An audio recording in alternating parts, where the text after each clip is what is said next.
দিনটা ছিল 13 আগস্ট। এই দিন আমাদের রেজিস্ট্রি হয়েছিল, মানে অফিসিয়াল ম্যারেজ হয়েছিল। তো দিনটা আমরা নিজেদের মতো করে সেলিব্রেশন করব বলে, ও আরেকটা কথা বলে রাখি, এই দিন আমাদের 8 ইয়ার্স কমপ্লিট হয়েছিল।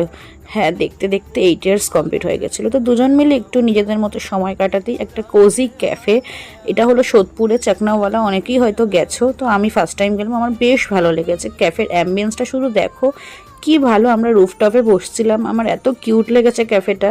নিজেদের মতো করে একটু টাইম স্পেন্ড করলাম, অফিসিয়াল ম্যারেজ বলে কথা। তো সোশ্যাল ম্যারেজটাও দেখতে পারবে তোমরা যখন করব।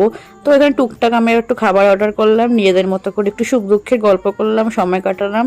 আর আমরা ফুডি লাভার, তো আমরা যেখানেই যাই না কেন সেটা খাবার দিয়েই সেলিব্রেশন করতে ভালোবাসি। তো দিনটা খুব ভালো কাটলো। তো আমার ব্লগটা তোমাদের ভালো লাগলে প্লিজ একটা লাইক করো। টাটা।